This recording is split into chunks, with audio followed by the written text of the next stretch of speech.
السلام عليكم ورحمة الله وبركاته.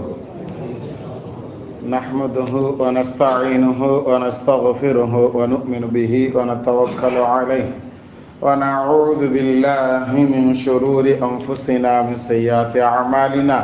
من يهده الله فلا مضل له ومن يضلله فلا هادي له، ونشهد أن لا إله إلا الله وحده لا شريك له، ونشهد أن سيدنا مولانا محمدا عبده ورسوله. قال الله تعالى في القرآن العظيم والفرقان المجيد: أعوذ بالله من الشيطان الرجيم بفضل بسم الله الرحمن الرحيم. فويل للمصلين الذين هم عن صلاتهم ساهون الذين هم يراءون ويمنعون الماعون. قال نبينا صلى الله عليه وسلم عن عائشة رضي الله تعالى عنها قالت: ما خير رسول الله صلى الله عليه وسلم بين الأمرين إلا أخذ أيسرهما، أو كما قال عليه الصلاة والسلام وتسليم. صدق الله المولانا العلي العظيم. رب اشرح لي صدري ويسر لي أمري واحلل عقدة من لساني يفقهوا قولي. سبحانك لا علم لنا إلا ما علمتنا إنك أنت العليم الحكيم. புகழ் அனைத்தும் அல்லாஹ்விற்கே சொந்தம்.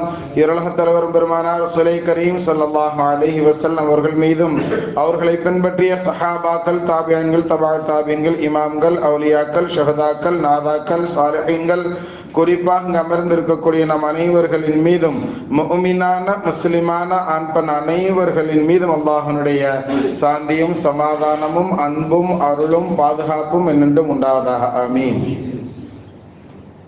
கண்ணியத்திற்குரிய அல்லாஹ் நல்லடியார்களே, 1447 ஹிஜ்ரி ஆண்டு இது. 10வது மாதமான ஷவ்வாலுடைய மாதம் இது. பிற 28 இந்த மாதத்தினுடைய கடைசி ஜுமாவிலே நாம் இருக்கிறோம். அல்லாஹ் தஆலா இந்த ஜுமாவினுடைய முழு நன்மைகளையும் அடைந்து கொண்ட நல்லவர்களாகவும் நம் அனைவர்களையும் அல்லாஹ் கபூல் செய்வானாக. அல்லாஹ் நோயற்ற வாழ்வை நம் அனைவர்களுக்கும் நசீபாக்கி தருவானாக. அவனை நினைத்து வாழக்கூடிய நல்ல முஃமின்களாக நம் அனைவர்களையும் அல்லாஹ் பொருந்திக் கொள்வானாக. திடீர் மரணங்களை விட்டு காத்தருள் புரிவானாக. ஆஸ்பத்திரிகளினுடைய செலவுகள் சிரமங்களை விட்டு அல்லாஹ் காத்தருள் புரிவானாக. பிஹக்கி சய்யிதினா வ ஆலி சய்யிதினா முஹம்மதின் ஸல்லல்லாஹு அலைஹி வஸல்லம். கண்ணியமானவர்களே, அடுத்த வார இந்நேரத்துக்குள்ள 2 விஷயங்கள் முடிஞ்சிடும். ஒன்று, அடுத்த மாதத்தினுடைய பிறை. இன்னைக்கு பிறை 28ன்னு சொல்லியிருக்கோம் இல்லையா? நாளைக்கு பிறை தேட வேண்டிய நாள். நாளைக்கு மகரிபில். நாளை மறுநாள் பிறை தெரியுதா இல்லையா அப்படிங்கக்கூடிய அந்த விஷயங்கள் முடிவு பெற்றுவிடும். அதே மாதிரி இன்னொன்று, அடுத்த வாரம் இதே நாளுக்குள்ள எலெக்ஷனும் முடிஞ்சிடும். அடுத்த வாரம் வியாழக்கிழமை எலெக்ஷன் முடிஞ்சிடும். வர்ற வியாழக்கிழமை எலெக்ஷன் முடிஞ்சிடும். அடுத்த ஜும்மாக்கெல்லாம் நாம எலெக்ஷன் முடிச்சுட்டு தான் நாம சந்திக்க முடியும். அதாவது எதை எப்ப செய்யணும், நம்ம தொழுகையை பத்தி அல்லாஹ் தஆலா குர்ஆன் ஷரீஃப்ல சொல்லும் போது, இன்ன ஸலாத்த, நிச்சயமாக இந்த தொழுகை என்பது கிதாபம் மௌகூத்தா, அது நேரம் சரியாக குறிக்கப்பட்டு கடமையாக்கப்பட்டு இருக்கிறது அப்படிங்கறது அல்லாஹ் சொல்லுவாங்க. தொழுகைங்கிறது அதது நேரத்துல தான் நம்ம தொழுகணும். சிலர் கேட்கும் போது இப்படி கேள்வி கேட்பாங்க, கலாவாயிருச்சுன்னா என்ன செய்யறது? கலாவாக்குறதுக்கு தான் நம்ம மார்க்கத்துல அனுமதியே கிடையாது. ரொம்ப நிர்பந்தமான சூழல்களில் கலாவாகி விட்டால் அப்படிங்கிறது அது ஒரு தனி சப்ஜெக்ட். ஆனா எடுத்த உடனே கேள்வி கேட்கறது எப்படி கேட்பானா, கலாவாயிருச்சுன்னா என்ன செய்ய அப்படின்னு தான் கேட்பான். கலா கூடுமான அளவு தொழுகைகளை அதனுடைய நேரங்களில் தொழுவதற்கு நாம் முயற்சி செய்யணும். 12:32க்கு 12:28க்கு நம்மளுக்கு ஜும்மாவினுடைய நேரம், லுஹருடைய நேரம் ஸ்டார்ட் ஆகுது. எத்தனை மணி வரைக்கும் தொழுகலாம் அப்படிங்கிறத நாம பார்க்கும்போது, உதாரணத்துக்கு 3:30 மணின்னு கணக்கு வைங்க, சரிங்களா? இந்த 3:30 மணிக்குள்ள நம்ம எங்கேயும் போக வேண்டிய சூழல்கள் இருந்தா வச்சா, ஜும்மாவினுடைய நாளா இருந்தா கட்டாயம் நம்ம நேரத்தோட ஜும்மாவாகவே தொழுவதற்கு நாம முயற்சி செய்யணும். அதுதான் சிறப்பு.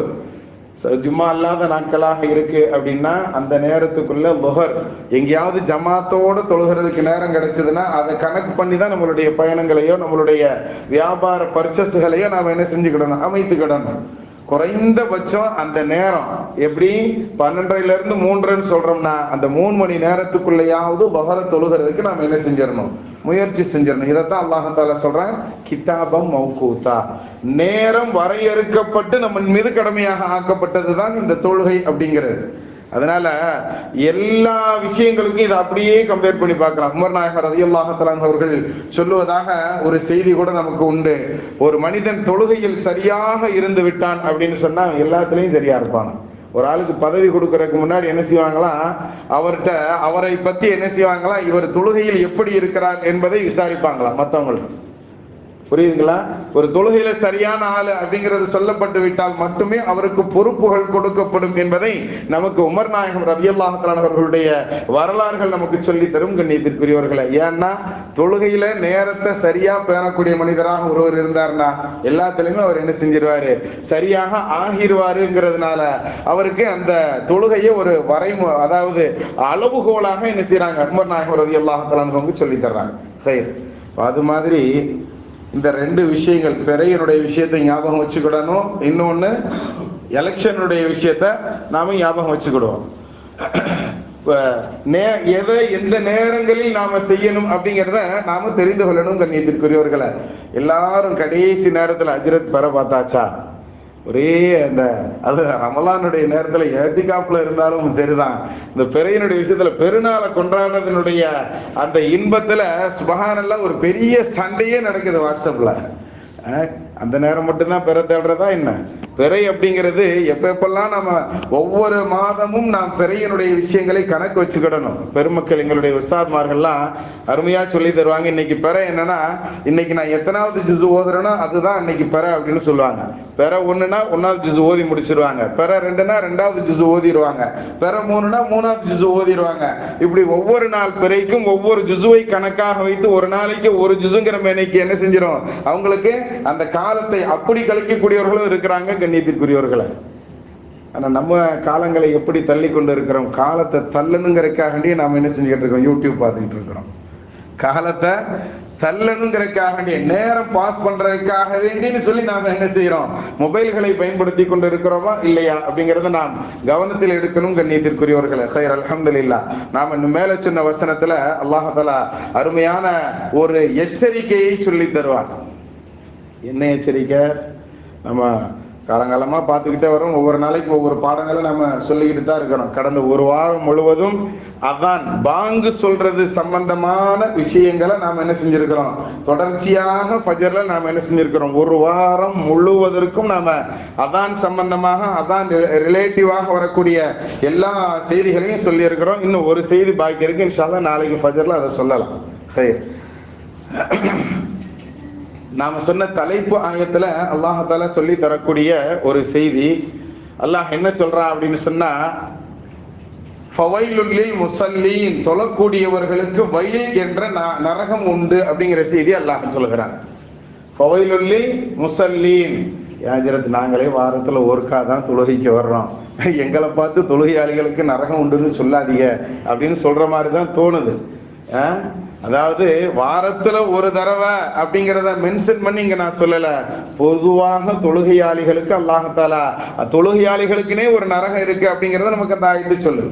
ஃபவைலுல் லில் முஸல்லீன், யார் அவங்க அப்படிங்கறத பார்க்கும்போது அல்லதீனஹும், யார் தெரியுமா அவங்க, அன் ஸலாத்திஹிம் சாஹூன், தங்களுடைய தொழுகைகளில் கவனமற்று இருப்பார்கள்.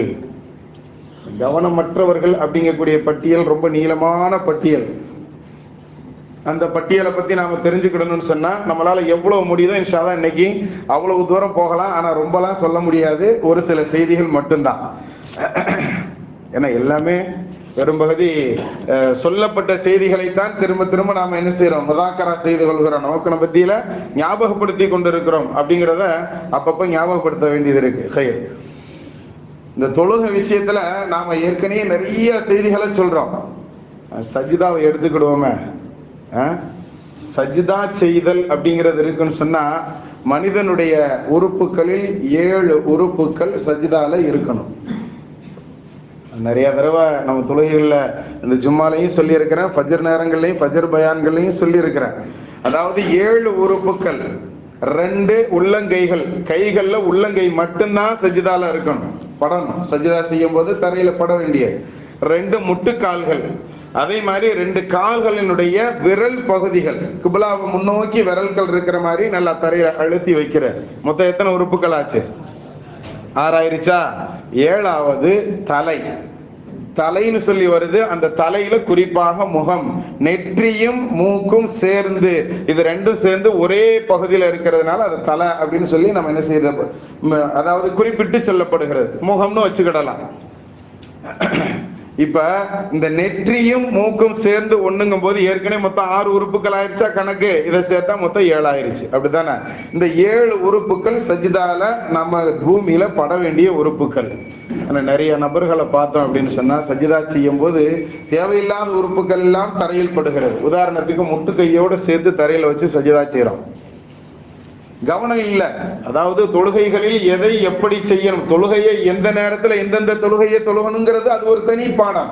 அதையும் நாம கத்துக்கிறதுக்கு முயற்சிகள் செய்யறதில்ல. எல்லாத்தையும் சேர்த்து மொத்தமா தொழுதுக்கிடலாம். சில நேரம் பார்த்தோன்னு சொன்னா எழுந்து தக்பீர் கட்டி தொழுதுகிட்டே இருக்கிறாங்க. என்னன்னு பார்த்தா எல்லாம் கதாவான தொழுகைகளை ஒரே நேரத்துல என்ன செய்யற, மகரிபுக்கு வர்றது, அன்னைக்கு ஃபஜ்ர்ல இருந்து உண்டான அசர் வரைக்கும் உண்டான எல்லா தொழுகையும் தொழுதுட்டு மகரிபையும் சேர்த்து தொழுதுட்டு போறது. வாரத்துல, அதாவது ஒரு நாளைக்கு ஒரு முறை தான் தொழுகையா? நம்மளுக்கு நேரம் 5 நேரம், 50 நேரம் இருந்தது 5 நேரமாக சுருக்கப்பட்டு இருக்கிறது. 1க்கு 10ங்கிற அடிப்படையில பார்த்தாலும் நமக்கு 50னுடைய நன்மை கிடைச்சிடும், 5 சரியா தொழுதோம் அப்படின்னு சொன்னா. ஆனால் அதுலயும் ரொம்ப நாம என்ன செய்யறோம், ஒரே நேரத்துல எல்லாத்தையும் கொண்டு வந்து மொத்தமா அடைச்சிக்கிட்டு இருக்கிறோம். காலையில சாப்பிடலன்னு சொன்னா மத்தியானம் 2 நேரம் சாப்பாட்டையும் சேர்த்தா சாப்பிட முடியும். அந்த ஒரு வயிறுல எவ்வளவு சாப்பிட முடியுமோ அவ்வளவுதான் சாப்பிட முடியும். ஆனா நாம எல்லா தொழுகையும் ஒரே நேரத்துல தொழுதுக்கிடலாம். ஒண்ணு இஷால வந்து நின்று எல்லா நேர தொழுகையும் சேர்த்து தொழுகக்கூடிய அந்த பண்பு, இதுவும் நம்மளுடைய மார்க்கம் விரும்பல.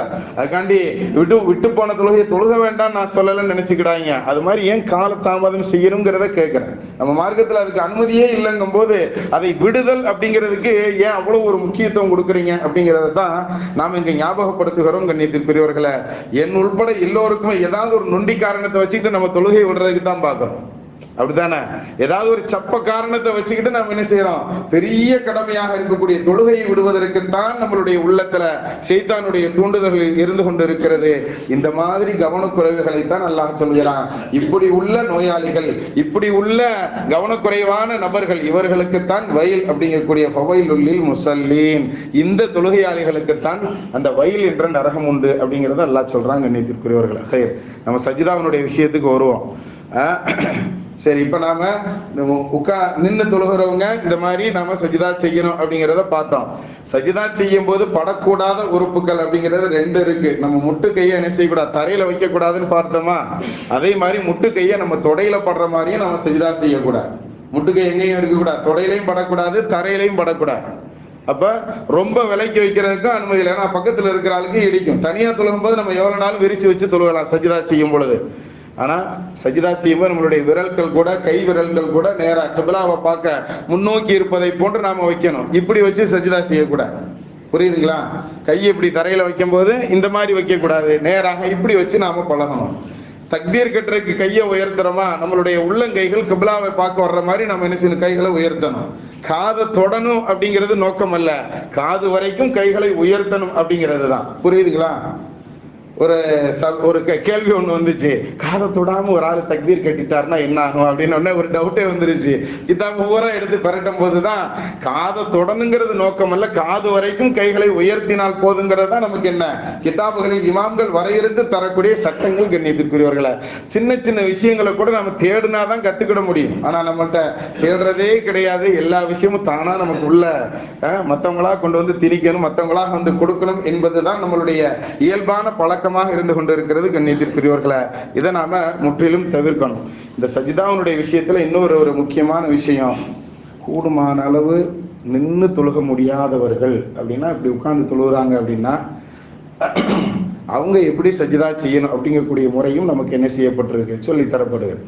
அமர்ந்து தொழக்கூடியவர்கள் அப்படின்னு சொன்னா, அமர்ந்து தொழுகக்கூடியவர்கள் கூடுமான அளவு சேரை விட கீழே உட்கார்ந்து தொழுகிறது ரொம்ப ஏற்றம். ஆனா சேரில் கூட உட்கார்றதுக்கு சிரமப்படுறவங்க இருக்கிறோம். அவங்க சேர்ல உட்கார்ந்துக்கிறதுக்கு அனுமதி இருக்கிறது, கூடுமான அளவு சேரை தவிர்த்துக்கிறது தான் நல்லது. ஆனா இல்ல நிர்பந்தங்கிற அடிப்படையில் இப்ப சேர்ல உட்கார்ந்து இருக்கிறோம்னு சொன்னா ருக்கு செய்யும் பொழுதும் சஜ்தா செய்யும் பொழுதும் முட்டுக்கால்ல மட்டும் கை வச்சுக்கிட்டாலே போதும். குனிற அளவை மட்டும் ருக்குவுக்கு லேசான அளவும் சஜிதாவுக்கு கொஞ்சம் நல்லா குனிஞ்சாலுமே போதும்.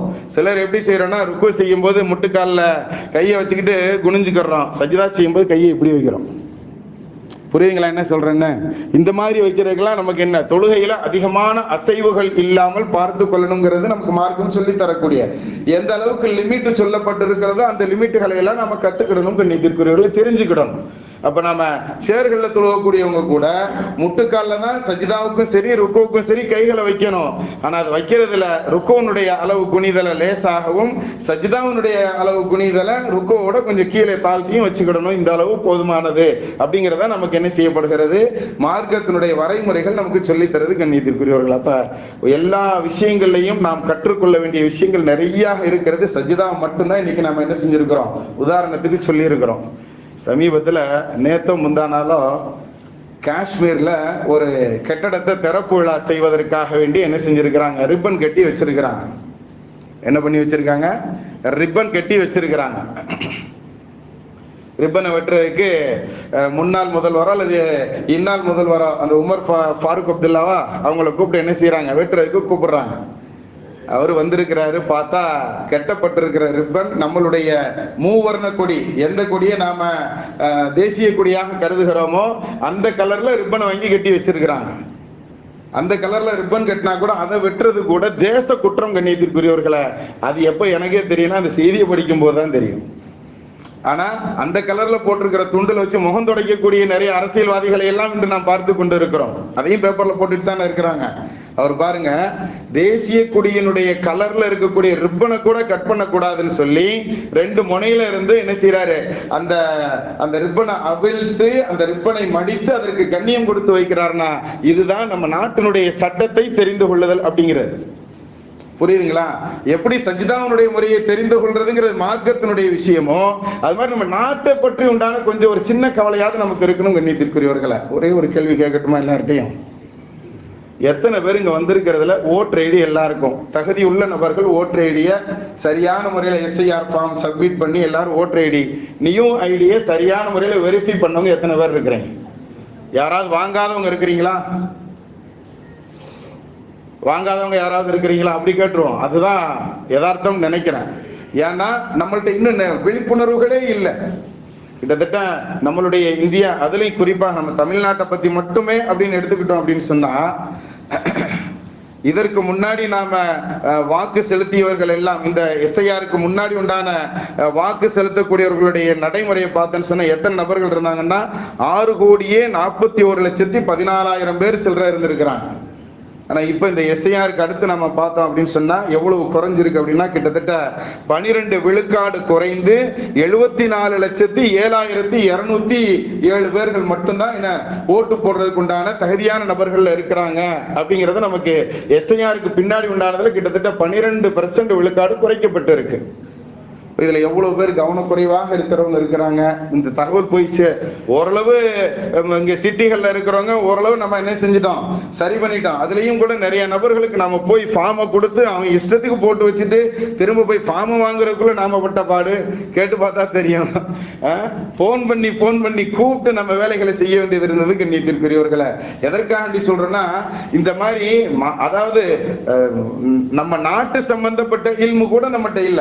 அல்லாஹ் வந்து உலக பத்தி தான் முதல் கேட்கணுங்கிறார். ரப்பனா ஆத்தினா ஃபித் துன்யா ஹஸனா, இந்த உலகத்துல நல்லதையே எங்களுக்கு கொடு, வஃபில் ஆகிரத்தி ஹஸனா, ஆகிரத்திலே எங்களுக்கு நல்லதையே கொடுன்னு தான் நமக்கு அல்லாஹ் கேட்க சொல்றான். இந்த உலகத்துல உண்டான நல்ல விஷயம் எதுங்கிறதே நம்ம தெரிஞ்சுக்கிறதுக்கு கூட முயற்சி பண்ணலாம். இப்படி பாருங்க, ஓட்டர் ஐடி அது வந்தா பாத்துக்கிடலாம், தேவையில்லை. ரொம்ப அசால்ட்டாக அது சம்பந்தமான ரொம்ப பெரிய கவனக்குறைவு கண்ணியத்திற்குரியவர்களை. நாம் இந்த நாட்டினுடைய பிரஜை அப்படிங்கிறத ஊர்ஜிதப்படுத்துறதுக்கு உண்டான முக்கியமான விஷயம் பாஸ்போர்ட். எத்தனை பேர் நாம அதை சரியான முறையில மெயின்டைன் பண்ணிக்கிட்டு வர்றோம் சொல்லுங்க?